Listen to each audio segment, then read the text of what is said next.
Hallelujah.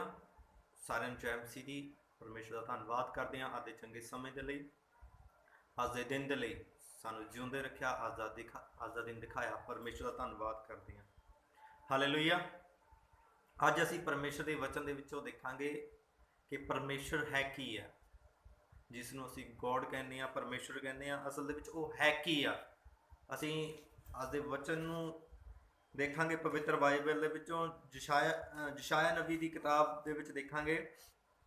ਅਸੀਂ ਉਸ ਦਾ 54 ਅਧਿਆਇ ਉਹਦੀ 70 ਵਰਸ ਦੇ ਵਿੱਚ ਦੇਖਾਂਗੇ। ਪਰ ਕੋਈ ਵੀ ਹਥਿਆਰ ਤੈਨੂੰ ਹਾਨੀ ਨਹੀਂ ਪਹੁੰਚਾ ਸਕੇਗਾ। ਹਾਲੇਲੂਇਆ। ਪਰਮੇਸ਼ਰ ਦਾ ਵਚਨ ਕਹਿੰਦਾ ਕੋਈ ਹਥਿਆਰ ਤੈਨੂੰ ਹਾਨੀ ਨਹੀਂ ਪਹੁੰਚਾ ਸਕੇਗਾ। ਪਰਮੇਸ਼ਰ ਦਾ ਵਚਨ ਕਿਉਂ ਕਹਿੰਦਾ ਕਿ ਤੈਨੂੰ ਕੋਈ ਹਥਿਆਰ ਹਾਨੀ ਨਹੀਂ ਪਹੁੰਚਾ ਸਕਦਾ, ਕੋਈ ਤੇਰਾ ਨੁਕਸਾਨ ਨਹੀਂ ਕਰ ਸਕਦਾ? ਕਿਉਂ ਪਰਮੇਸ਼ਰ ਸਾਨੂੰ ਆਪਣੇ ਵਚਨ ਦੇ ਵਿੱਚ ਕਹਿ ਰਿਹਾ ਆ? ਕਿਉਂਕਿ ਜਿਹੜਾ ਸਾਡਾ ਪਰਮੇਸ਼ਰ ਹੈ, ਕੋਈ ਵੀ ਇਜਾਜ਼ਤ ਕਿਸੇ ਕੰਮ ਦੇ ਲਈ ਇਜਾਜ਼ਤ ਜਦੋਂ ਪਰਮੇਸ਼ਰ ਦੇ ਵੱਲੋਂ ਨਹੀਂ ਹੁੰਦੀ, ਉਹ ਕੰਮ ਪੂਰਾ ਨਹੀਂ ਹੁੰਦਾ। ਕਿਉਂਕਿ ਹਰ ਕੰਮ ਨੂੰ ਸਫਲ ਕਰਨ ਵਾਲਾ ਪਰਮੇਸ਼ਰ ਹੈ, ਹਰ ਕੰਮ ਨੂੰ ਕਰਨ ਵਾਲਾ ਪਰਮੇਸ਼ਰ ਹੈ। ਜਿਹੜਾ ਕੰਮ ਪਰਮੇਸ਼ਰ ਨਹੀਂ ਕਰਦਾ ਉਹ ਇਨਸਾਨ ਨਹੀਂ ਕਰ ਸਕਦਾ, ਉਹ ਇਨਸਾਨ ਸਫਲ ਨਹੀਂ ਹੋ ਸਕਦਾ ਉਸ ਕੰਮ ਦੇ ਵਿੱਚ। ਹਾਲੇਲੂਇਆ। ਇਸੇ ਲਈ ਪਰਮੇਸ਼ਰ ਕਹਿੰਦਾ ਕੋਈ ਵੀ ਹਥਿਆਰ ਤੈਨੂੰ ਹਾਨੀ ਨਹੀਂ ਪਹੁੰਚਾ ਸਕਦਾ, ਤੇਰੇ ਵਿਰੁੱਧ ਨਹੀਂ ਖੜਾ ਹੋ ਸਕਦਾ। ਕਿਉਂ? ਕਿਉਂਕਿ ਜਦੋਂ ਪਰਮੇਸ਼ਰ ਤੁਹਾਡੇ ਵੱਲ ਹੈ, ਤੁਹਾਡਾ ਕੌਣ ਵਿਰੋਧੀ ਹੋ ਸਕਦਾ ਆ? ਅਸੀਂ ਉਸ ਜਿੰਦਾ ਪਰਮੇਸ਼ਰ ਦੇ ਬਾਰੇ ਦੇਖਾਂਗੇ ਕਿ ਉਸ ਦੇ ਵਿੱਚ ਕੀ ਕੀ ਖੂਬੀਆਂ ਹਨ, ਉਸ ਪਰਮੇਸ਼ਰ ਦੇ ਵਿੱਚ ਕੀ ਕੀ ਖੂਬੀਆਂ ਹਨ, ਜਿਹੜਾ ਸਾਨੂੰ ਜਿਸ ਨੇ ਸਾਨੂੰ ਪੈਦਾ ਕੀਤਾ ਤੇ ਸਾਨੂੰ ਸੰਭਾਲ ਰਿਹਾ ਆ। ਹਾਲੇਲੂਇਆ। ਤੇ ਜਿਹੜਾ ਸਾਨੂੰ ਵਾਅਦਾ ਕਰਦਾ ਕੋਈ ਵੀ ਹਥਿਆਰ ਤੈਨੂੰ ਹਾਨੀ ਨਹੀਂ ਪਹੁੰਚਾ ਸਕੇਗਾ। ਅਸੀਂ ਜਾਣਦੇ ਹਾਂ ਕਿ ਸਾਡਾ ਰਚਨਹਾਰਾ ਸਾਡਾ ਪਰਮੇਸ਼ਰ ਹੈ, ਜਿਹਨੂੰ ਅਸੀਂ ਇੰਗਲਿਸ਼ ਦੇ ਵਿੱਚ ਗੋਡ ਕਹਿੰਦੇ ਹਾਂ, GOD, ਗੋਡ ਕਹਿੰਦੇ ਹਾਂ। ਅਸਲ ਦੇ ਵਿੱਚ ਗੋਡ ਦਾ ਮਤਲਬ ਕੀ ਹੈ? ਗੋਡ ਦਾ ਅਰਥ ਹੈ ਕੀ ਆ? ਅਸੀਂ ਪਰਮੇਸ਼ਰ ਨੂੰ ਜਾਣਦੇ ਹਾਂ, ਅਸੀਂ ਕਹਿੰਦੇ ਹਾਂ ਇਸ ਧਰਤੀ ਤੇ ਅਸਮਾਨ ਨੂੰ ਬਣਾਉਣ ਵਾਲਾ ਇੱਕ ਪਰਮੇਸ਼ਰ ਹੈ, ਇੱਕ ਗੋਡ ਹੈ। ਉਹ ਗੋਡ ਕਰ ਕੀ ਸਕਦਾ ਆ? ਅੱਜ ਉਸ ਦੇ ਬਾਰੇ ਅਸੀਂ ਦੇਖਾਂਗੇ। ਹਾਲੇਲੂਇਆ। ਉਸ ਦੇ ਬਾਰੇ ਜਾਣਾਂਗੇ ਕਿ ਉਸ ਦੇ ਵਿੱਚ ਕਿਹੜੀ ਕਿਹੜੀ ਸਾਮਰਥ ਹੈ, ਕਿ ਉਹ ਕੀ ਕਰ ਸਕਦਾ ਆ। ਆਓ ਅਸੀਂ ਸਭ ਤੋਂ ਪਹਿਲਾਂ, ਜਿਸ ਤਰ੍ਹਾਂ ਅਸੀਂ ਇੰਗਲਿਸ਼ ਦੇ ਵਿੱਚ ਜਿਹੜੇ 3 ਸ਼ਬਦ ਆਉਂਦੇ ਆ, GOD, ਗੋਡ, ਜਿਸ ਨੂੰ ਮਿਲਾ ਕੇ ਤਿੰਨਾਂ ਸ਼ਬਦਾਂ ਨੂੰ ਜਦੋਂ ਅਸੀਂ ਮਿਲਾਉਂਦੇ ਹਾਂ, ਇਸ ਦਾ ਮਤਲਬ ਬਣ ਜਾਂਦਾ ਗੋਡ, ਪਰਮੇਸ਼ਰ, ਜਿਸ ਦਾ ਅਰਥ ਹੈ ਹਾਲੇਲੂਇਆ ਪਰਮੇਸ਼ਰ, ਜਿਸ ਨੂੰ ਅਸੀਂ ਬਣਾਉਣ ਵਾਲਾ ਕਹਿੰਦੇ ਹਾਂ, ਕਿ ਪਰਮੇਸ਼ਰ ਨੇ ਸਾਨੂੰ ਰਚਿਆ ਆ। ਹਾਲੇਲੂਇਆ। ਜਦੋਂ ਅਸੀਂ ਜੀ ਸ਼ਬਦ ਦਾ ਅਰਥ ਦੇਖਦੇ ਹਾਂ, ਜਿਸ ਦਾ ਅਰਥ ਨਿਕਲਦਾ ਹੈਗਾ ਜਨਰੇਟ, ਉਤਪਤ ਕਰਨ ਵਾਲਾ, ਪੈਦਾ ਕਰਨ ਵਾਲਾ, ਬਣਾਉਣ ਵਾਲਾ। ਜਨਰੇਟ ਦਾ ਮਤਲਬ ਹੁੰਦਾ ਕਿ ਪੈਦਾ ਕਰਨ ਵਾਲਾ, ਬਣਾਉਣ ਵਾਲਾ, ਸਾਡੀ ਰਚਨਾ ਕਰਨ ਵਾਲਾ ਪਰਮੇਸ਼ਰ। ਹਾਲੇਲੂਇਆ। ਜੀ ਦਾ ਮਤਲਬ ਕਿ ਸਾਨੂੰ ਉਹਨੇ ਰਚਿਆ, ਸਾਨੂੰ ਬਣਾਇਆ। ਜਦੋਂ ਅਸੀਂ ਬਾਈਬਲ ਦੀ ਪਹਿਲੀ ਪੁਸਤਕ ਨੂੰ ਖੋਲਦੇ ਹਾਂ, ਉਤਪਤ ਦੀ ਕਿਤਾਬ ਨੂੰ ਖੋਲਦੇ ਹਾਂ, ਜੈਨਸਿਸ ਨੂੰ ਖੋਲਦੇ ਹਾਂ, ਉਸ ਦੇ ਵਿੱਚ ਪਹਿਲੇ ਅਧਿਆਇ ਦੀ ਪਹਿਲੀ ਆਇਤ ਦੇ ਵਿੱਚ ਇਸ ਤਰ੍ਹਾਂ ਲਿਖਿਆ ਵਾ, ਆਦਿ ਵਿੱਚ ਪਰਮੇਸ਼ਰ ਨੇ ਸ੍ਰਿਸ਼ਟੀ ਦੀ ਰਚਨਾ ਕੀਤੀ। ਹਾਲੇਲੂਇਆ। ਪਰਮੇਸ਼ਰ ਨੇ ਕਹਿਣ ਦਾ ਮਤਲਬ ਪੂਰੇ ਸੰਸਾਰ ਨੂੰ ਬਣਾਇਆ। ਹਾਲੇਲੂਇਆ। ਜਦੋਂ ਅਸੀਂ ਪਹਿਲੇ ਅਧਿਆਇ ਨੂੰ ਪੜ੍ਹਦੇ ਹਾਂ ਤਾਂ ਇਹਦੇ ਵਿੱਚ ਪਰਮੇਸ਼ਰ ਦੀਆਂ ਹਰ ਇੱਕ ਚੀਜ਼ ਦੀ ਰਚਨਾ ਮਿਲਦੀ ਆ। ਚਾਹੇ ਉਸਨੇ ਜ਼ਮੀਨ ਬਣਾਈ, ਚਾਹੇ ਉਸਨੇ ਪਾਣੀ ਬਣਾਏ, ਚਾਹੇ ਆਸਮਾਨ ਬਣਾਇਆ, ਚਾਹੇ ਸੂਰਜ, ਚਾਹੇ ਚੰਦਰਮਾ, ਚਾਹੇ ਤਾਰੇ, ਚਾਹੇ ਪੇੜ, ਚਾਹੇ ਪੰਛੀ, ਉਹਨੇ ਹਰੇਕ ਚੀਜ਼ ਬਣਾਈ। ਉਸ ਦੇ ਬਾਰੇ ਸਾਨੂੰ ਮਿਲਦਾ ਆ, ਕਿਉਂਕਿ ਉਹ ਸਾਡਾ ਜਿਹੜਾ ਪਰਮੇਸ਼ਰ ਹੈ, ਉਹ ਜਨਰੇਟ ਕਰਨ ਵਾਲਾ ਪਰਮੇਸ਼ਰ ਹੈ, ਬਣਾਉਣ ਵਾਲਾ ਪਰਮੇਸ਼ਰ ਹੈ, ਪੈਦਾ ਕਰਨ ਵਾਲਾ ਪਰਮੇਸ਼ਰ ਹੈ। ਹਾਲੇਲੂਇਆ। ਤੇ ਜਦੋਂ ਅਸੀਂ 1:26 ਦੇ ਵਿੱਚ ਪੜ੍ਹਦੇ ਹਾਂ ਤਾਂ ਉੱਥੇ ਲਿਖਿਆ ਵਾ, ਜਦੋਂ ਪਰਮੇਸ਼ਰ ਨੇ ਸਾਰੀਆਂ ਚੀਜ਼ਾਂ ਬਣਾਈਆਂ ਤਾਂ ਉੱਥੇ ਕੀ ਹੋਇਆ? ਪਰਮੇਸ਼ਰ ਕਹਿੰਦਾ ਅੰਤ ਵਿੱਚ ਪਰਮੇਸ਼ਰ ਨੇ ਕਿਹਾ, ਹੁਣ ਅਸੀਂ ਮਨੁੱਖ ਨੂੰ ਆਪਣੇ ਸਰੂਪ ਅਤੇ ਆਪਣੇ ਵਰਗਾ ਬਣਾਵਾਂਗੇ। ਹਾਲੇਲੂਇਆ।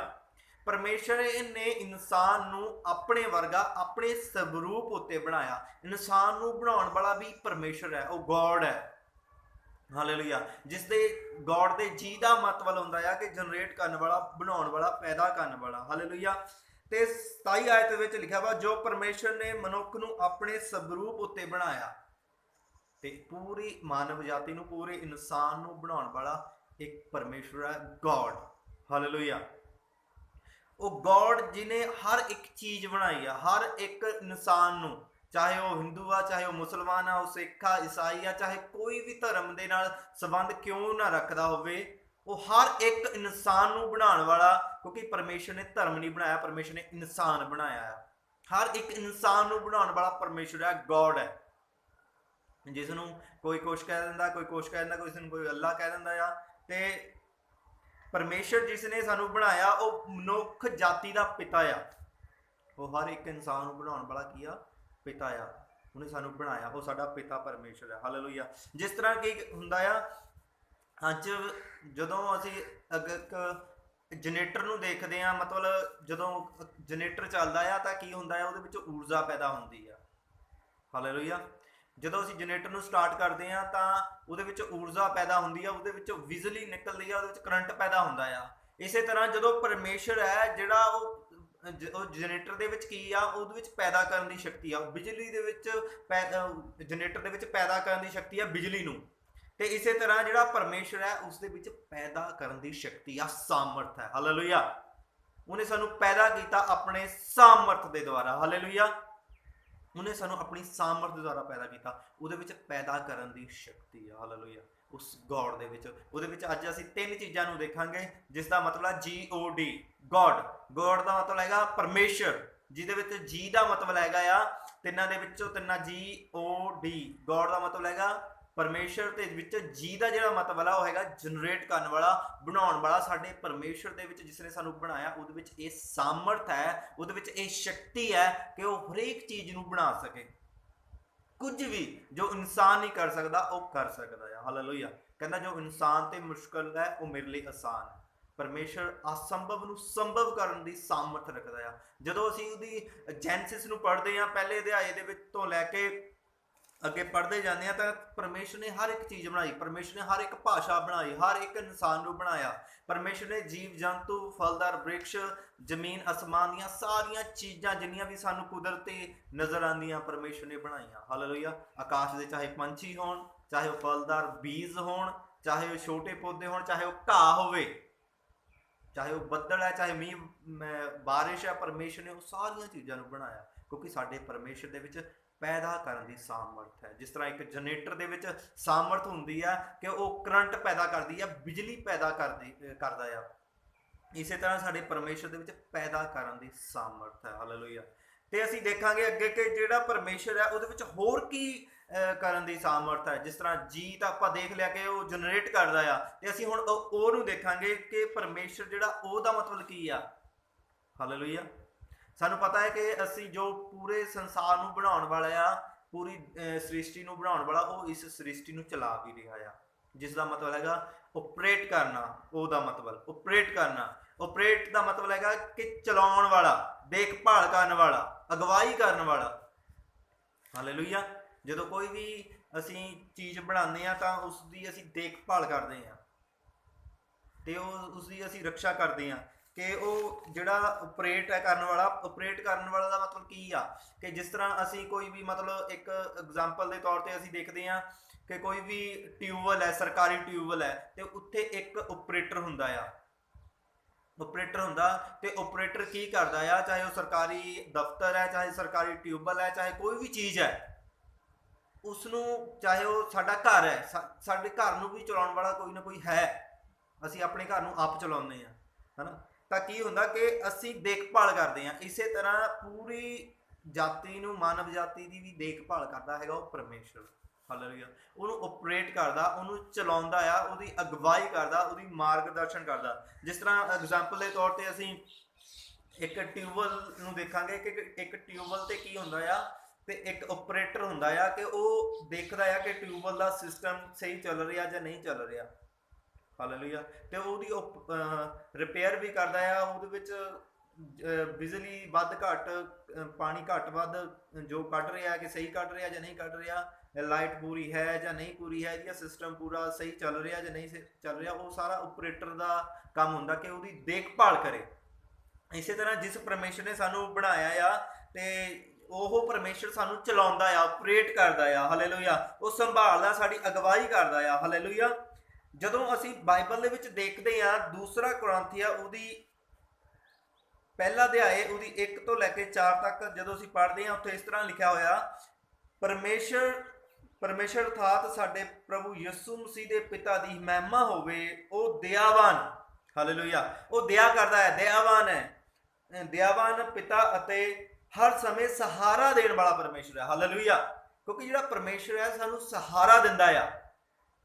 अज कोई भी असी काम करते हैं एक दूसरे का सहारा मंगते हैं, परमेश्वर भी साडा सहारा आ, वो दयावान है, साडा सहारा बनता है। इस संसार दे विच चलण दे विच साडी मदद करता है, साडी सहायता करता, साडी अगवाई करता है। जिस काम दे विच असी हथ पाने वो सानू ब्लैस करता है। हालेलुया। क्योंकि वो दयावान है ते वो सहारा देने वाला परमेश्वर है। ते 4 अध्याय दे विच इस तरह लिखा वा, परमेश्वर साडे हर दुख मुसीबत विच साडी मदद करदा है। हालेलुया। वो साडा मददगार परमेश्वर है, वो सानू ऑपरेट करदा है। जदों असीं संसार दे विच चलदे हां वो साडी अगवाई करदा, वो सानू ऑपरेट करदा है। हालेलुया। वो साडी रक्षा करदा है। जदों यीशु मसीह मुर्दियां दे विचों जी उठे तां परमेश्वर ने साडे नाल वादा कीता, कहंदा मैं तुहानू अनाथ नहीं छड्डांगा बल्कि सच दा आत्मा, पवित्र आत्मा देवांगा जो जुगां दे अंत तक तुहाडे नाल होएगा। हालेलुया। वो तुहानू हरेक चीज़ दे बारे दसेगा, वो तुहाडी अगवाई करेगा। हालेलुया। क्योंकि परमेश्वर जिहड़ा जिस परमेश्वर ने सानू बनाया वो सानू चला रहा इस समय, साडी अगवाई कर रहा। कि वो इंसान ते डिपेंड है कि वो अपने रचन वाले परमेश्वर की अगवाई दे विच चल रहा या किसी होर दी अगवाई दे विच चल रहा है। परमेश्वर ने सानू इसलिए बनाया कि असी उहदी संतान बन के उहदी अगवाई के द्वारा चलीए। अगवाई का मतलब की आ? परमेश्वर सानू अगवाई किस तरह करता है? वो अपने पवित्र वचन के द्वारा साडी अगवाई करता है। हालेलुया। पवित्र बाइबल के द्वारा साडी अगवाई करता, अपने वचनों के द्वारा सानू चलना सिखाउंदा है। हालेलुया। सानू चलना सिखाउंदा, साडा मार्गदर्शन करता, साडी अगवाई करता है। क्योंकि परमेश्वर जिहड़ा आ वो साडी अगवाई करने वाला परमेश्वर है। हालेलुया। परमेश्वर का वचन कहना मेरी कृपा ही तेरे लिए बथेरी आ। जो संत पौलस की जिंदगी के बारे आप देखते हैं, उसकी जिंदगी के एक शैतान ने कंडा चुभ्या होया सीगा ते संत पौलस की करदा कि परमेश्वर के अगे प्रार्थना करदा कि पिता ये जिहड़ा शैतान ने मेरी जिंदगी के विच कंडा चुभ्या होया इसनूं मेरी जिंदगी के विच दूर कर। तां परमेश्वर उत्ते की कहना, कहना मेरा अनुग्रह मेरी कृपा ही तेरे लिए बथेरी है। हालेलुया। जो साडे उत्ते परमेश्वर का अनुग्रह हुंदा है, परमेश्वर की कृपा हुंदी है, तां असीं ब्लैस हुंदे जांदे हां, असीं वाधदे जांदे हां। जदों जिस काम जां असीं संसार दे विच रह के जिस काम नूं भी करदे हां असीं फलवंत हुंदे हां, ब्लैस हुंदे हां, आशीषित हुंदे हां। क्यों? क्योंकि साडा जिहड़ा मार्गदर्शन करदा आ, साडी अगवाई करदा आ, वो परमेश्वर करदा आ। हालेलुया। इसलिए परमेश्वर ने दूसरा कुरिन्थियों 12:9 दे विच लिखा, मेरी कृपा ही तेरे लिए बहुत है, मेरा अनुग्रह मेरी कृपा ही तेरे लिए बहुत है। हालेलुया। परमेश्वर साडे उत्ते अपनी कृपा करदा है, वो सानू ऑपरेट करदा, सानू चलाउंदा है इस संसार दे विच, साडे हर काम दे विच सानू चलाउंदा है। वो साडा बनाउण वाला परमेश्वर है ते वो सानू चलाएगा भी। हालेलुया। जदों असी मत्ती दी 14:27 विच पढ़दे हां तां यीशु मसीह ने एक गल अपने चेलियां नूं उत्थे कही आ। जदों यीशु मसीह प्रचार करके हट जाते हैं तो यीशु मसीह अपने चेलियां हुक्म दिंदे कि तुसीं जाओ किश्ती दे विच बैठ के दूसरे नगर दे विच जाओ। तो यीशु मसीह आप उत्थे रुक जाते हैं। तो की हुंदा जदों उसके चेले रात के पहर जा रहे हुंदे तो उस नदी दे विच जा रहे हुंदे आ तो की हुंदा उत्थे तूफान आ जाता है। जो तूफान आ जाता है वो जो किश्ती जिहड़ी आ उसनूं पानी के झटके लगने शुरू हो जाते हैं, किश्ती डोलण लग पैंदी आ। तां की हो जाते हैं चेले जिहड़े डर जाते हैं, घबरा जाते हैं। तो रात के चौथे पहर यीशु मसीह पानी उत्ते जदों चल के आते आ तां की हो जाता उत्ते जिहड़े चेले आ वो देख के यीशु मसीह नूं डर जाते हैं, घबरा जाते हैं। वो समझदे कि यीशु मसीह नहीं है, ये भूत कोई आ गया। वो यीशु मसीह नूं पहचानते नहीं। वो जदों यीशु मसीह नूं आंदे आ देखते आ कि यीशु मसीह चलिया आ रहा पानी उत्ते, वो देख के डर जाते हैं, घबरा जाते हैं। ते उत्ते यीशु मसीह कहंदा डरो ना। हालेलुया। क्यों ना डरो? परमेश्वर कहंदा मैं तुहाडे नाल आ। बेशक तुहाडी किश्ती दे विच तूफान आ चुका है, तुहाडी जिंदगी दे विच तूफान आ चुका है, तुसीं डोल रहे हो, तुसीं झटके खा रहे हो, तुसीं डुब्बण दी पोजीशन ते हो, तुसीं नाश होण दी हालात ते हो। कहंदा तुसीं ना डरो ना घबराओ। परमेश्वर कहंदा डरो ना, हौसला रखो, मैं हाँ, डरो नहीं। हालेलुया। ते जदों असीं हौसला रखते हैं, परमेश्वर वाल देखते हैं, प्रभु यीशु मसीह वाल देखते हैं तो वो साडी अगवाई करता है। जिस तरह उसने अपने चेलियां उस समय की होया तूफान नूं डांटिया प्रभु यीशु मसीह ने उस घटना दे विच, तां वो सारा तूफान की हो गया? शांत हो गया। हालेलुया। तो जदों शांत हो जाता है तो परमेश्वर कहता हर एक ਚੀਜ਼ ਨੂੰ ਮੈਂ ਜਿਹੜੇ ਤੁਹਾਡੇ ਵਿਰੁੱਧ ਉੱਠਣ ਵਾਲੀ ਆ ਉਹਨੂੰ ਮੈਂ ਸ਼ਾਂਤ ਕਰ ਦਿਆਂਗਾ, ਉਹਨੂੰ ਖਤਮ ਕਰ ਦੇਵਾਂਗਾ। ਪਰਮੇਸ਼ਰ ਕਹਿੰਦਾ ਜਿਹੜਾ ਤੁਹਾਨੂੰ ਤੰਗ ਕਰਦਾ ਆ ਉਹ ਮੇਰੀ ਅੱਖ ਦੀ ਪੁਤਲੀ ਨੂੰ ਛੇੜਦਾ, ਵਿੱਚ ਉਂਗਲੀ ਮਾਰਦਾ ਮੇਰੀ ਅੱਖ ਦੇ ਵਿੱਚ। ਜੋ ਇਨਸਾਨ ਤੁਹਾਨੂੰ ਪਰੇਸ਼ਾਨ ਕਰਦਾ ਹੈ, ਕੋਈ ਵੀ ਹੋ ਸਕਦਾ ਆ, ਪਰਮੇਸ਼ਰ ਤੁਹਾਡੀ ਅਗਵਾਈ ਕਰੇਗਾ, ਤੁਹਾਨੂੰ ਛੁਡਾਏਗਾ ਹਰ ਵਿਪੱਤੀ ਤੋਂ, ਹਰ ਦੁੱਖ ਤੋਂ, ਹਰ ਮੁਸੀਬਤ ਤੋਂ, ਤੇ ਪਰਮੇਸ਼ਰ ਤੁਹਾਡੇ ਸੰਗ ਹੋ ਕੇ ਚੱਲੇਗਾ। ਹਾਲੇਲੂਇਆ। ਪਰਮੇਸ਼ਰ ਤੁਹਾਡੇ ਸੰਗ ਹੋ ਕੇ ਚੱਲੇਗਾ। ਹਾਲੇਲੂਇਆ। ਪਰਮੇਸ਼ਰ ਦਾ ਵਚਨ ਕਹਿੰਦਾ ਜੋ ਅੰਤ ਤੋੜੀ ਤੱਕ ਸਹੇਗਾ ਸੋ ਹੀ ਬਚਾਇਆ ਜਾਏਗਾ। ਜਦੋਂ ਇਸ ਸੰਸਾਰ ਦੇ ਵਿੱਚ ਚੱਲਦੇ ਆ, ਸਾਡੀ ਜ਼ਿੰਦਗੀ ਵਿੱਚ ਦੁੱਖ ਆ ਜਾਂਦੀ ਆ, ਮੁਸੀਬਤ ਆ ਜਾਂਦੀ ਆ, ਪਰਮੇਸ਼ਰ ਕਹਿੰਦਾ ਜਦੋਂ ਤੱਕ ਉਸ ਦੁੱਖ ਨੂੰ ਸਹਿ ਨਹੀਂ ਲਵੋਗੇ, ਜਦੋਂ ਤੱਕ ਤੁਸੀਂ ਸਹਿੰਦੇ ਨਹੀਂ ਹੈਗੇ, ਉਦੋਂ ਤੱਕ ਬਚਾਏ ਨਹੀਂ ਜਾਣਾ। ਜਦੋਂ ਕੋਈ ਵੀ ਦੁੱਖ ਸਾਡੀ ਜ਼ਿੰਦਗੀ ਦੇ ਵਿੱਚ ਆਉਂਦਾ, ਕੋਈ ਪ੍ਰੋਬਲਮ ਆ ਜਾਂਦੀ ਆ, ਉਸ ਨੂੰ ਜਦੋਂ ਅਸੀਂ ਸਹਿਣਾ ਸਿੱਖਦੇ ਆ ਤਾਂ ਸਾਡਾ ਵਿਸ਼ਵਾਸ ਹੋਰ ਵੱਧ ਜਾਂਦਾ ਆ। ਹਾਲੇਲੂਇਆ। ਜਦੋਂ ਅਸੀਂ ਸਹਿੰਦੇ ਆ, ਪਰਮੇਸ਼ਰ ਉਸ ਹਾਲਾਤ ਦੇ ਵਿੱਚ, ਉਸ ਦੁੱਖ ਦੇ ਵਿੱਚ, ਉਸ ਗਰੀਬੀ ਦੇ ਵਿੱਚ, ਉਸ ਬਿਮਾਰੀ ਦੇ ਵਿੱਚੋਂ, ਉਸ ਪਰਿਸਥਿਤੀ ਦੇ ਵਿੱਚੋਂ ਸਾਨੂੰ ਕੱਢਦਾ ਆ। ਜਦੋਂ ਸਾਨੂੰ ਪਰਮੇਸ਼ਰ ਉਸ ਵਿੱਚੋਂ ਕੱਢ ਲੈਂਦਾ, ਫਿਰ ਕੀ ਹੁੰਦਾ? ਸਾਡਾ ਵਿਸ਼ਵਾਸ ਹੋਰ ਵੱਧਦਾ ਪਰਮੇਸ਼ਰ ਦੇ ਪ੍ਰਤੀ। ਹਾਲੇਲੂਇਆ। ਕਿ ਤੇ ਉਹ ਸਾਨੂੰ ਸੰਭਾਲ ਕੇ ਰੱਖਣ ਵਾਲਾ ਪਰਮੇਸ਼ਰ ਆ, ਉਹ ਸਾਨੂੰ ਸੰਭਾਲ ਕੇ ਰੱਖਦਾ ਆ, ਉਹ ਸਾਨੂੰ ਜਨਰੇਟ ਕਰਦਾ ਆ, ਪੈਦਾ ਕੀਤਾ ਆ ਉਸਨੇ, ਤੇ ਉਹ ਸਾਨੂੰ ਸੰਭਾਲ ਰਿਹਾ, ਸਾਡੀ ਅਗਵਾਈ ਕਰ ਰਿਹਾ ਆ। ਹਾਲੇਲੂਇਆ। ਜਦੋਂ ਅਸੀਂ ਮੱਤੀ ਦੀ ਅੰਜੀਲ ਉਹਦਾ 10:38 ਪੜ੍ਹਦੇ ਆ, ਉੱਥੇ ਲਿਖਿਆ ਵਾ ਜੋ ਆਦਮੀ ਆਪਣੀ ਸਲੀਬ ਚੁੱਕ ਕੇ ਮੇਰੇ ਪਿੱਛੇ ਨਹੀਂ ਚੱਲਦਾ ਉਹ ਮੇਰੇ ਯੋਗ ਨਹੀਂ ਹੈਗਾ। ਹਾਲੇਲੂਇਆ। ਜਦੋਂ ਇਸ ਦਾ ਮਤਲਬ ਕੀ ਆ? ਪਰਮੇਸ਼ਰ ਕਹਿੰਦਾ ਜੋ ਆਦਮੀ ਆਪਣੀ ਸਲੀਬ ਚੁੱਕ ਕੇ ਮੇਰੇ ਪਿੱਛੇ ਨਹੀਂ ਚੱਲਦਾ ਉਹ ਮੇਰੇ ਯੋਗ ਨਹੀਂ ਆ। ਇਹਦਾ ਮਤਲਬ ਕੀ ਆ? ਜਿਹੜਾ ਆਦਮੀ ਪਰਮੇਸ਼ਰ ਸਲੀਬ ਚੁੱਕ ਕੇ ਪਰਮੇਸ਼ਰ ਦੇ ਪਿੱਛੇ ਚੱਲਦਾ ਆ, ਯਿਸੂ ਮਸੀਹ ਦੇ ਪਿੱਛੇ ਚੱਲਦਾ ਆ, ਉਸ ਗੋਡ ਦੇ ਪਿੱਛੇ ਚੱਲਦਾ ਆ, ਤਾਂ ਇਹਦਾ ਮਤਲਬ ਕੀ ਆ? ਤੇ ਫਿਰ ਗੋਡ ਪਰਮੇਸ਼ਰ ਉਹਦੇ ਕੀ ਆ? ਅੱਗੇ ਚੱਲਦਾ ਆ। ਜਿਹੜਾ ਇਨਸਾਨ ਹੈ ਉਹ ਜਦੋਂ ਪਰਮੇਸ਼ਰ ਦੇ ਪਿੱਛੇ ਚੱਲੇਗਾ ਤਾਂ ਕੀ ਹੋਏਗਾ? ਉਹ ਜਿਹੜਾ ਗੋਡ ਹੈ ਉਹ ਅੱਗੇ ਚੱਲੇਗਾ ਉਸ ਇਨਸਾਨ ਦੇ। ਜਦੋਂ ਪਰਮੇਸ਼ਰ ਸਾਡੇ ਅੱਗੇ ਚੱਲੇਗਾ ਤਾਂ ਸਾਡੇ ਅਗਲੇ ਕੰਮ ਵੀ ਬਣਨਗੇ, ਅਗਲੀਆਂ ਦੁੱਖ, ਮੁਸੀਬਤ, ਬਿਮਾਰੀਆਂ, ਲਾਚਾਰੀਆਂ, ਕਮਜ਼ੋਰੀਆਂ, ਜੋ ਵੀ ਪ੍ਰੋਬਲਮ ਨੇ ਸਾਡੀ ਜ਼ਿੰਦਗੀ 'ਚ, ਜੋ ਵੀ ਸਮੱਸਿਆ ਆ, ਉਹ ਸਾਰੀਆਂ ਖਤਮ ਹੋਣਗੀਆਂ। ਕੀ ਸਵਾਲ ਇਹ ਆ ਕਿ ਅਸੀਂ ਪਰਮੇਸ਼ਰ ਦੇ ਪਿੱਛੇ ਚੱਲ ਰਹੇ ਹਾਂ? ਕਿ ਅਸੀਂ ਆਪਣੀ ਸਲੀਬ ਚੁੱਕ ਕੇ ਪਰਮੇਸ਼ਰ ਦੇ ਪਿੱਛੇ ਚੱਲ ਰਹੇ ਹਾਂ? ਅਗਰ ਅਸੀਂ ਪਰਮੇਸ਼ਰ ਦੇ ਪਿੱਛੇ ਚੱਲ ਰਹੇ ਹਾਂ, ਸਾਨੂੰ ਚਿੰਤਾ ਕਰਨ ਦੀ ਜ਼ਰੂਰਤ ਨਹੀਂ, ਕਿਉਂਕਿ ਉਹ ਸਾਡੇ ਅੱਗੇ ਚੱਲ ਰਿਹਾ ਹੈ। ਹਾਲੇਲੂਇਆ। ਬਾਈਬਲ ਕਹਿੰਦੀ ਹੈ ਉਹ ਸਾਡਾ ਚੌਪਾਨ ਹੈ, ਚਾਰੇ ਪਾਸਿਆਂ ਤੋਂ ਸਾਡੀ ਰੱਖਿਆ ਕਰਦਾ ਆ। ਹਾਲੇਲੂਇਆ। ਇਸ ਲਈ ਪਰਮੇਸ਼ਰ ਜਿਹੜਾ ਸਾਡਾ ਆ ਉਹ ਆਪਰੇਟ ਕਰਨ ਵਾਲਾ ਪਰਮੇਸ਼ਰ ਆ, ਸਾਨੂੰ ਚਲਾਉਣ ਵਾਲਾ ਪਰਮੇਸ਼ਰ ਆ। ਹਾਲੇਲੂਇਆ। ਉਹ ਸਾਡੀ ਅਗਵਾਈ ਕਰਦਾ ਆ। ਹਾਲੇਲੂਇਆ। ਜਦੋਂ ਅਸੀਂ ਯਿਸੂ ਦੇ ਪਿੱਛੇ ਚੱਲਦੇ ਹਾਂ ਤਾਂ ਯਿਸੂ ਸਾਡੇ ਅੱਗੇ ਚੱਲਦਾ ਆ। ਆਮੀਨ। ਹਾਲੇਲੂਇਆ। ਜਿਹੜਾ ਸਾਡਾ ਪਰਮੇਸ਼ਰ ਹੈ ਉਹ ਜਨਰੇਟ ਤੇ ਆਪਰੇਟ, ਤੇ ਡੀ ਦਾ ਮਤਲਬ ਹੁੰਦਾ ਡਿਸਟਰੋਏ ਕਰਨ ਵਾਲਾ। ਹਾਲੇਲੂਇਆ। ਡਿਸਟਰੋਏ ਦਾ ਮਤਲਬ ਕੀ ਆ? ਕਿ ਖਤਮ ਕਰ ਦੇਣ ਵਾਲਾ। ਇੱਕ ਚੀਜ਼ ਨੂੰ ਬਣਾਉਣਾ ਤੇ ਉਸ ਨੂੰ ਚਲਾਉਣਾ ਤੇ ਖਤਮ ਕਰ ਦੇਣਾ। ਜਿਹੜਾ ਪਰਮੇਸ਼ਰ ਹੈ ਉਸ ਦੇ ਵਿੱਚ ਤਿੰਨੇ ਸਾਮਰਥ ਹੈ। ਉਹ ਸਾਨੂੰ ਬਣਾਉਣ ਦੀ ਸਾਮਰਥ ਵੀ ਰੱਖਦਾ, ਉਹ ਸਾਨੂੰ ਚਲਾਉਣ ਦੀ ਸਾਮਰਥ ਵੀ ਰੱਖਦਾ ਆ, ਉਹ ਇਸ ਸੰਸਾਰ ਨੂੰ ਖਤਮ ਕਰਨ ਦੀ ਸਾਮਰਥ ਵੀ ਰੱਖਦਾ ਆ। ਉਸ ਦੇ ਵਿੱਚ ਇਹ ਤਿੰਨ ਪਾਵਰਸ ਹੈ। ਉਹ ਜਨਰੇਟ ਤੇ ਆਪਰੇਟ ਤੇ ਡਿਸਟਰੋਏ ਕਰਨ ਦੀ ਸਾਮਰਥ ਰੱਖਦਾ ਆ, ਖਤਮ ਕਰਨਾ, ਨਾਸ਼ ਕਰਨਾ। ਹਾਲੇਲੂਇਆ। ਜਦੋਂ ਅਸੀਂ ਅਯੂਬ ਦੀ ਕਿਤਾਬ ਉਹਦੀ 12:23 ਆਇਤ ਦੇ ਵਿੱਚ ਪੜ੍ਹਦੇ ਆ ਤਾਂ ਉੱਥੇ ਇਸ ਤਰ੍ਹਾਂ ਲਿਖਿਆ ਹੋਇਆ, ਉਹ ਕੌਮਾਂ ਨੂੰ ਵਧਾਉਂਦਾ। ਹਾਲੇਲੂਇਆ। ਵਧਾਉਣ ਦਾ ਮਤਲਬ ਕੀ ਆ? ਪੈਦਾ ਕਰਨਾ, ਫਲਾਣਾ ਉਹਨੂੰ। ਹਾਲੇਲੂਇਆ।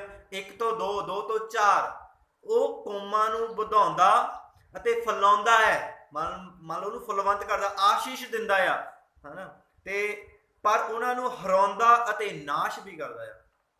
ਪਰਮੇਸ਼ਰ ਦੇ ਵਿੱਚ ਤਿੰਨ ਸ਼ਕਤੀਆਂ ਆ। ਕੀ ਕਰਦਾ ਆ? ਉਹ ਕੌਮਾਂ ਨੂੰ ਵਧਾਉਂਦਾ ਵੀ ਆ, ਫਲਾਉਂਦਾ ਵੀ ਆ, ਤੇ ਉਹਨਾਂ ਨੂੰ ਨਾਸ਼ ਵੀ ਕਰਨ ਦੀ ਸਾਮਰਥ ਰੱਖਦਾ ਆ। ਹਾਲੇਲੂਇਆ। ਜਦੋਂ ਅਸੀਂ ਉਤਪਤ ਦੀ ਕਿਤਾਬ ਉਹਦਾ 6ਵਾਂ ਅਧਿਆਇ ਪੜ੍ਹਦੇ ਹਾਂ ਤਾਂ ਕੀ ਹੋਇਆ? ਉੱਥੇ ਅਸੀਂ ਕੀ ਦੇਖਦੇ ਹਾਂ ਕਿ ਜਿਹੜੀ ਜਦੋਂ ਮਨੁੱਖ ਪਾਪ ਦੇ ਵਿੱਚ ਫਸ ਗਿਆ, ਉਹ ਆਪਣੀ ਇੱਛਾ ਦੇ ਅਨੁਸਾਰ ਚੱਲਣਾ ਪਿਆ, ਤਾਂ ਪਰਮੇਸ਼ਰ ਨੇ ਕੀ ਦੇਖਿਆ ਕਿ ਜਿਹੜਾ ਇਨਸਾਨ ਹੈ ਉਹ ਸਿਰਫ ਆਪਣੇ ਸੁਭਾਅ ਦੇ ਅਨੁਸਾਰ ਚੱਲਦਾ ਆ। ਤਾਂ ਕੀ ਹੋਇਆ ਕਿ ਪਰਮੇਸ਼ਰ ਨੇ ਇੱਕ ਫੈਸਲਾ ਕੀਤਾ। ਜਦੋਂ ਅਸੀਂ ਉਤਪਤ 6 ਦੀ 1 ਤੋਂ ਲੈ ਕੇ 7 ਤੱਕ ਅਸੀਂ ਪੜਾਂਗੇ ਇਸ ਵਚਨ ਨੂੰ। ਉਤਪਤ ਉਹਦਾ 6ਵਾਂ ਅਧਿਆਇ ਉਹਦੀ 1 ਤੋਂ ਲੈ ਕੇ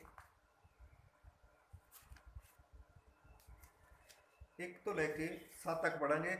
ਜਦੋਂ ਮਨੁੱਖ ਸਾਰੀ ਧਰਤੀ ਤੇ ਫੈਲ ਗਏ, ਜਦੋਂ ਪਰਮੇਸ਼ਰ ਨੇ ਇਨਸਾਨ ਨੂੰ ਬਣਾਇਆ ਤਾਂ ਕੀ ਹੋਇਆ? ਸਾਰੇ ਜਿਹੜੇ ਮਨੁੱਖ ਸੀਗੇ ਸਾਰੀ ਧਰਤੀ ਉੱਤੇ ਫੈਲ ਗਏ, ਤਾਂ ਉਹਨਾਂ ਦੇ ਘਰ ਧੀਆਂ ਨੇ ਜਨਮ ਵੀ ਲਿਆ। ਤਾਂ ਦੈਵੀ ਪੁੱਤਰਾਂ ਨੇ, ਇਹ ਦੈਵੀ ਪੁੱਤਰ ਕੌਣ ਹੈ? ਪਰਮੇਸ਼ਰ ਦੇ ਸਵਰਗਦੂਤ। ਮਨੁੱਖਾਂ ਨੇ ਧੀਆਂ ਨੂੰ ਦੇਖਿਆ, ਇਹ ਗਿਰਾਏ ਹੋਏ ਦੂਤ ਹੈ, ਗਿਰਾਏ ਹੋਏ ਦੂਤ ਜਿਹੜੇ ਅੱਜ ਅਸੀਂ ਜਿਨ੍ਹਾਂ ਨੂੰ ਸ਼ੈਤਾਨ ਕਹਿੰਦੇ ਆ, ਇਹ ਗਿਰਾਏ ਹੋਏ ਦੂਤ ਹੈ। ਮਨੁੱਖੀ ਧੀਆਂ ਨੂੰ ਦੇਖਿਆ ਜੋ ਸੁੰਦਰ ਹਨ, ਇਸ ਲਈ ਉਹਨਾਂ ਨੇ ਆਪਣੀ ਮਨ ਪਸੰਦ ਅਨੁਸਾਰ ਉਹਨਾਂ ਵਿੱਚੋਂ ਆਪਣੇ ਲਈ ਪਤਨੀਆਂ ਚੁਣੀਆਂ। ਪ੍ਰਭੂ ਨੇ ਕਿਹਾ, ਮੇਰਾ ਆਤਮਾ ਮਨੁੱਖਾਂ ਦੇ ਨਾਲ ਹਮੇਸ਼ਾ ਨਹੀਂ ਰਹੇਗਾ, ਕਿਉਂਕਿ ਉਹ ਕੇਵਲ ਸਰੀਰ ਹੈ। ਮਨੁੱਖ ਹੁਣ ਕੇਵਲ 120 ਸਾਲ ਤੱਕ ਜਿਉਂਦਾ ਰਹੇਗਾ। ਉਹਨਾਂ ਦਿਨਾਂ ਵਿੱਚ ਉੱਥੇ ਦੈਤ ਰਹਿੰਦੇ ਸਨ ਜੋ ਦੇਵੀ ਪੁੱਤਰਾਂ ਦੇ ਮਨੁੱਖੀ ਧੀਆਂ ਨਾਲ ਸੰਗ ਕਰਨ ਤੋਂ ਪੈਦਾ ਹੋਏ ਸਨ। ਉਹ ਸਦੀਆਂ ਪਹਿਲਾਂ ਪ੍ਰਸਿੱਧ ਸੂਰਵੀਰ ਰਹਿ ਚੁੱਕੇ ਸਨ। ਫਿਰ ਪ੍ਰਭੂ ਨੇ ਦੇਖਿਆ ਕਿ ਮਨੁੱਖ ਦੀ ਦੁਸ਼ਟਤਾ ਸਾਰੀ ਧਰਤੀ ਤੇ ਫੈਲ ਚੁੱਕੀ ਆ। ਹਾਲੇਲੂਇਆ। ਜਦੋਂ ਪਰਮੇਸ਼ਰ ਨੇ ਦੇਖਿਆ ਕਿ ਇਨਸਾਨ ਦੀ ਜਿਹੜੇ ਪਾਪ ਹੈ ਉਹ ਸਾਰੀ ਧਰਤੀ ਉੱਤੇ ਫੈਲ ਚੁੱਕਾ ਅਤੇ ਮਨੁੱਖ ਦੀ ਹਰ ਸੋਚ ਕੇਵਲ ਬੁਰਾਈ ਵੱਲ ਹੀ ਜਾਂਦੀ ਆ, ਪ੍ਰਭੂ ਨੂੰ ਬਹੁਤ ਬੁਰਾ ਲੱਗਾ। ਜਿਹੜਾ ਪਰਮੇਸ਼ਰ ਹੈ ਉਹਨੂੰ ਬੁਰਾ ਲੱਗਿਆ। ਉਸਨੇ ਕਿਉਂਕਿ ਮਨੁੱਖ ਨੂੰ ਬਣਾਇਆ ਤੇ ਉਹ ਮਨੁੱਖ ਬਣਾਉਣ ਤੋਂ ਪਛਤਾਇਆ ਅਤੇ ਇਸ ਲਈ ਇਸ ਧਰਤੀ ਤੇ ਰੱਖਿਆ, ਉਸ ਨੂੰ ਦੁਖੀ ਹੋਇਆ। ਜਦੋਂ ਪਰਮੇਸ਼ਰ ਨੇ ਦੇਖਿਆ ਕਿ ਜਿਹੜਾ ਮਨੁੱਖ ਹੈ ਉਹ ਬੁਰਾਈ ਦੇ ਵਿੱਚ ਫਸ ਚੁੱਕਾ ਆ, ਜਦੋਂ 6 ਆਇਤ ਪੜ੍ਹਦੇ ਆ, ਪ੍ਰਭੂ ਨੂੰ ਬੁਰਾ ਲੱਗਾ ਕਿ ਉਸਨੇ ਕਿਉਂ ਮਨੁੱਖ ਨੂੰ ਬਣਾਇਆ ਅਤੇ ਇਸ ਧਰਤੀ ਤੇ ਰੱਖਿਆ, ਉਹ ਦੁਖੀ ਹੋਇਆ। ਤੇ 7 ਆਇਤ ਵਿੱਚ ਕੀ ਕਹਿੰਦਾ? ਪਰਮੇਸ਼ਰ ਨੇ ਕਿਹਾ, ਮੈਂ ਆਪਣੇ ਰਚੇ ਮਨੁੱਖ ਨੂੰ ਨਾਸ਼ ਕਰ ਦੇਵਾਂਗਾ। ਹਾਲੇਲੂਇਆ। ਉਹ ਡਿਸਟਰੋਏ ਦਾ ਮਤਲਬ ਕੀ ਆ? ਨਾਸ਼ ਕਰਨਾ। ਜਿਸ ਪਰਮੇਸ਼ਰ ਨੇ ਸਾਨੂੰ ਬਣਾਇਆ ਆ, ਉਹ ਸਾਨੂੰ ਪੈਦਾ ਕੀਤਾ ਆ, ਉਹ ਸਾਨੂੰ ਚਲਾ ਰਿਹਾ, ਸਾਡੀ ਅਗਵਾਈ ਵੀ ਕਰ ਰਿਹਾ ਇਸ ਸਮੇਂ, ਕਿਉਂਕਿ ਉਹ ਸਾਨੂੰ ਬਣਾ ਚੁੱਕਾ ਆ ਤੇ ਇਸ ਸਮੇਂ ਉਹ ਸਾਡੀ ਅਗਵਾਈ ਕਰ ਰਿਹਾ। ਤੇ ਇੱਕ ਸਮਾਂ ਆਏਗਾ ਜਿਹੜੇ ਪਰਮੇਸ਼ਰ ਦੇ ਵਚਨ ਦੇ ਅਨੁਸਾਰ ਨਹੀਂ ਚੱਲਦੇ, ਪਰਮੇਸ਼ਰ ਦੀ ਆਗਿਆ ਦੇ ਅਨੁਸਾਰ ਨਹੀਂ ਚੱਲਦੇ, ਜਿਸ ਤਰ੍ਹਾਂ ਨੂਹ ਦੇ ਸਮੇਂ ਉਹ ਨਾਸ਼ ਹੋ ਗਏ, ਤਾਂ ਇਹ ਪਰਮੇਸ਼ਰ ਨੇ ਫੈਸਲਾ ਕੀਤਾ ਕਿ ਮੈਂ ਆਪਣੇ ਰਚੇ ਮਨੁੱਖ ਨੂੰ ਨਾਸ਼ ਕਰ ਦੇਵਾਂਗਾ। ਤਾਂ ਪਰਮੇਸ਼ਰ ਨੇ ਕੀ ਕੀਤਾ? ਨਾਸ਼ ਕਰ ਦਿੱਤਾ। ਨੂਹ ਦੇ ਸਮੇਂ ਕੀ ਹੋਇਆ? ਹੜ੍ਹ ਆਇਆ, ਬਾਰਿਸ਼ ਆਈ, ਹੜ੍ਹ ਆਇਆ, ਤਾਂ ਕੀ ਹੋਇਆ? ਉਸ ਹੜ੍ਹ ਦੇ ਵਿੱਚ ਸਾਰੇ ਖਤਮ ਹੋ ਗਏ। ਤਾਂ ਜਦੋਂ ਅਸੀਂ 13 ਆਇਤ ਪੜ੍ਹਦੇ ਹਾਂ 6 ਦੀ 13, ਉੱਥੇ ਲਿਖਿਆ ਵਾ, ਪਰਮੇਸ਼ਰ ਨੇ ਨੂਹ ਨੂੰ ਕਿਹਾ, ਮੈਂ ਸਭ ਪ੍ਰਾਣੀਆਂ ਨੂੰ ਨਾਸ਼ ਕਰਨ ਦਾ ਫੈਸਲਾ ਕੀਤਾ ਆ। ਪਰਮੇਸ਼ਰ ਨੇ ਨੂਹ ਦੇ ਨਾਲ ਗੱਲਬਾਤ ਕੀਤੀ, ਕਹਿੰਦਾ ਮੈਂ ਸਾਰੀ ਮਾਨਵ ਜਾਤੀ ਨੂੰ ਨਾਸ਼ ਕਰਨ ਦਾ ਫੈਸਲਾ ਕੀਤਾ ਆ। ਤੇ ਪਰਮੇਸ਼ਰ ਨੇ ਉਸ ਫੈਸਲੇ ਨੂੰ ਪੂਰਾ ਕੀਤਾ। ਤੇ ਪਰਮੇਸ਼ਰ ਨੇ ਸਿਰਫ ਨੂਹ ਨੂੰ ਨਹੀਂ ਮਾਰਿਆ, ਉਸ ਨੂੰ ਬਚਾ ਲਿਆ, ਨਾਸ਼ ਨਹੀਂ ਕੀਤਾ। ਕਿਉਂ? ਕਿਉਂਕਿ ਉਹ ਪਰਮੇਸ਼ਰ ਦੀ ਅਗਵਾਈ ਦੇ ਦੁਆਰਾ ਚੱਲਦਾ ਰਿਹਾ, ਪਰਮੇਸ਼ਰ ਦੇ ਇੱਛਾ ਦੇ ਦੁਆਰਾ ਚੱਲਦਾ ਰਿਹਾ ਤੇ ਉਹ ਬਚ ਗਿਆ। ਹਾਲੇਲੂਇਆ। ਬਹੁਤ ਸਾਰੇ ਕਹਿੰਦੇ ਆ ਕਿ ਪਰਮੇਸ਼ਰ ਭਸਮ ਕਰਨ ਵਾਲੀ ਅੱਗ ਨਹੀਂ ਹੈਗਾ, ਕਿ ਪਰਮੇਸ਼ਰ ਨਾਸ਼ ਨਹੀਂ ਕਰ ਸਕਦਾ। ਬਾਈਬਲ ਜਦੋਂ ਅਸੀਂ ਇਬਰਾਨੀਆਂ 12 ਦੀ 29 ਪੜ੍ਹਦੇ ਹਾਂ, ਪਰਮੇਸ਼ਰ ਭਸਮ ਕਰਨ ਵਾਲੀ ਅੱਗ ਹੈ, ਬਾਈਬਲ ਕਹਿੰਦੀ ਆ, ਉਹ ਨਾਸ਼ ਕਰ ਸਕਦਾ ਆ। ਹਾਲੇਲੂਇਆ। ਉਹ ਕੁਝ ਵੀ ਕਰ ਸਕਦਾ ਆ। ਉਹ ਜਨਰੇਟ, ਓਪਰੇਟ ਤੇ ਡਿਸਟਰੋਏ ਕਰਨ ਦੀ ਸਾਮਰਥ ਰੱਖਦਾ ਆ। ਉਹ ਇਹ ਜੀਵਨ ਸਾਨੂੰ ਉਸ ਗੋਡ ਨੇ, ਪਰਮੇਸ਼ਰ ਨੇ ਦਿੱਤਾ ਆ। GOD, ਜੀ ਦਾ ਮਤਲਬ ਹੈਗਾ ਜਨਰੇਟ ਕਰਨ ਵਾਲਾ, ਤੇ O ਦਾ ਮਤਲਬ ਹੈਗਾ ਓਪਰੇਟ ਕਰਨਾ, ਚਲਾਉਣਾ, ਤੇ D ਦਾ ਮਤਲਬ ਹੈਗਾ ਡਿਸਟਰੋਏ ਕਰਨਾ, ਨਾਸ਼ ਕਰ ਦੇਣਾ। ਜਿਸ ਨੇ ਸਾਨੂੰ ਪੈਦਾ ਕੀਤਾ ਆ, ਉਹ ਸਾਨੂੰ ਚਲਾਏਗਾ ਵੀ, ਸਾਡੀ ਅਗਵਾਈ ਵੀ ਕਰੇਗਾ। ਸਾਨੂੰ ਡਰਨ ਦੀ ਜ਼ਰੂਰਤ ਨਹੀਂ, ਸਾਨੂੰ ਘਬਰਾਉਣ ਦੀ ਜ਼ਰੂਰਤ ਨਹੀਂ ਹੈਗੀ। ਸਾਡੀ ਜ਼ਿੰਦਗੀ ਦੇ ਵਿੱਚ ਕਿਹੋ ਜਿਹੇ ਵੀ ਹਾਲਾਤ ਆ ਜਾਣ, ਸਾਨੂੰ ਡਰਨ ਦੀ ਜ਼ਰੂਰਤ ਨਹੀਂ, ਕਿਉਂਕਿ ਪਰਮੇਸ਼ਰ ਸਾਡੀ ਅਗਵਾਈ ਕਰਨ ਵਾਲਾ ਪਰਮੇਸ਼ਰ ਆ। ਪਰਮੇਸ਼ਰ ਸਾਨੂੰ ਚਲਾਉਣ ਵਾਲਾ ਪਰਮੇਸ਼ਰ ਆ। ਹਾਲੇਲੂਇਆ। ਪਰਮੇਸ਼ਰ ਸਾਡੇ ਨਾਲ ਰਹਿੰਦਾ ਆ, ਉਹ ਅਗਵਾਈ ਕਰਦਾ ਆ, ਸਾਨੂੰ ਆਪਣੇ ਫਤਿਹਮੰਦ ਸੱਜੇ ਹੱਥ ਨਾਲ ਸੰਭਾਲਦਾ। ਉਹ ਕਹਿੰਦਾ, ਨਾ ਡਰ, ਨਾ ਘਬਰਾ, ਮੈਂ ਤੇਰੇ ਸੰਗ ਜਾਊਂਗਾ। ਜਦੋਂ ਪਰਮੇਸ਼ਰ ਕਹਿੰਦਾ ਤੂੰ ਮੇਰੇ ਵੱਲ ਵਧ, ਮੈਂ ਤੇਰੇ ਵੱਲ ਵਧਾਂਗਾ। ਪਰਮੇਸ਼ਰ ਸਾਡੀ ਅਗਵਾਈ ਕਰਦਾ ਆ। ਹਾਲੇਲੂਇਆ। ਤੇ ਸਾਨੂੰ ਉਸ ਦੀ ਅਗਵਾਈ ਦੇ ਦੁਆਰਾ ਚੱਲਣ ਦੀ ਜ਼ਰੂਰਤ ਹੈ। ਹਾਲੇਲੂਇਆ। ਪਰਮੇਸ਼ਰ ਇਸ ਵਚਨ ਤੇ ਤੁਹਾਨੂੰ ਆਸ਼ੀਸ਼ ਦੇਵੇ। ਸਾਰਿਆਂ ਨੂੰ ਜੈ ਮਸੀਹ ਦੀ। God bless you.